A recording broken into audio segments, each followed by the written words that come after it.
Summary of the Glass Menagerie by Tennesse Williams. The Glass Menagerie is a memory play, which means that all of the events are taken from the recollections of Tom Wingfield, the play's narrator, who is also a character in the show. When the curtain comes up, it shows the poorly lit Wingfield flat in a St. Louis tenement building for poor people. A fire exit leads into the flat. Tom talks to the crowd from the fire escape to set the scene. The story of the play takes place in St. Louis in the 1930s. Tom works in a warehouse to help pay for his sister Laura and his mother Amanda. Tom says that in the play's last parts, a guy caller will show up.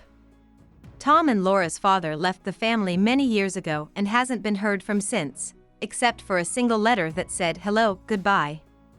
When Tom walks into his room, the play starts. A lot of the important parts of the play are backed up by theme music. The Wingfield family is sitting down to dinner. Amanda nags Tom about how he acts at the table and how he smokes.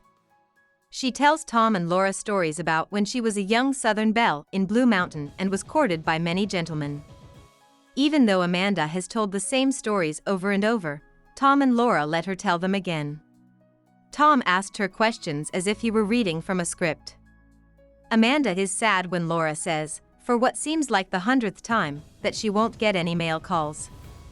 Amanda put Laura in business college, but a few weeks later, Amanda finds out that Laura quit after the first few classes because her crippling social anxiety made it impossible for her to stay in school.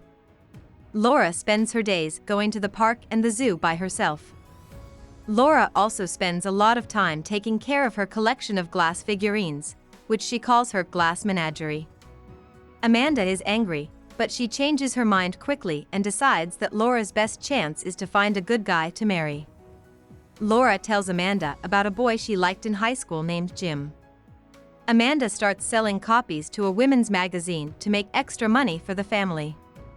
Tom writes poems at the warehouse because he feels trapped at work and with his family. Every night, he gets away from his room by going to the movies, drinking, or reading. Tom and Amanda fight a lot. He says she doesn't respect his privacy, and she says he needs to make sacrifices for the family. During a particularly heated fight, which was caused by Tom's writings falling out of the typewriter, Tom breaks some of Laura's valuable glass animals by mistake. Tom walks back to Laura's house early one morning and tells her about a magic trick where a guy gets out of a locked coffin. Tom thinks that the trick is a metaphor for his life. Tom and Amanda get back together in the end because of Laura's pleas and soft influence. They share the same worry about Laura. Amanda begs Tom not to leave the family like Amanda's husband did. She asks him to look at the building for a possible match for Laura. After a few months, Tom brings home his coworker Jim O'Connor, whom he knew in high school and who calls Tom Shakespeare. Amanda is thrilled and starts getting ready right away. She fixes up the lighting in the flat and makes Laura a new dress. When Laura sees Jim for the first time and learns that he was her high school crush, she is scared. She answers the door but runs away as soon as she can. Amanda comes out in a showy, girly dress from her youth with lots of frills and a thick Southern accent, as if she is the one who is getting a gentleman caller. Laura is so shocked by what she sees that she doesn't want to join the others at the table. Instead, she lies down on the couch in the living room. After dinner, the apartment lights go out because Tom hasn't paid the energy bill. Instead, Tom has paid his dues to join the Merchant Marines, which Tom and Jim know but Laura and Amanda don't.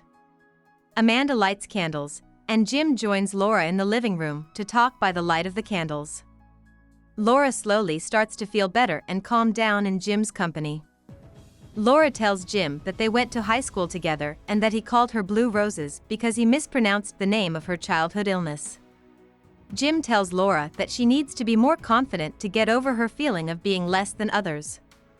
Laura shows Jim her collection of glass and lets him hold her favorite piece, a glass unicorn. They start to dance when they hear a waltz coming from the other side of the street.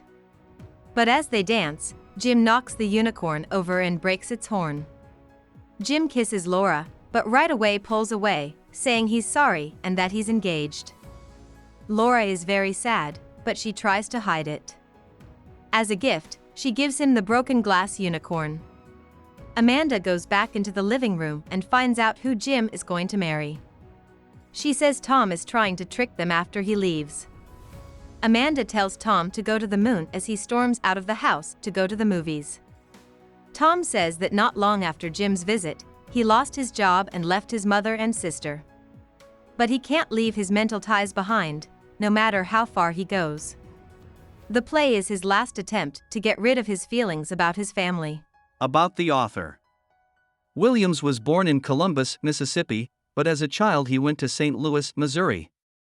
His father drank a lot, and his mother often had fits of hysteria.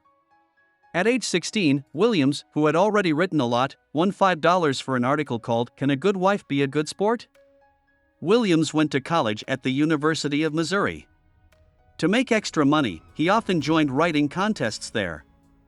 Williams's father took him out of college and put him to work in a shoe factory after he failed his military training during his junior year. Williams didn't like this job. Williams had a nervous breakdown at age 24 and had to quit his job. He graduated in 1938 from the University of Iowa and Washington University in St. Louis.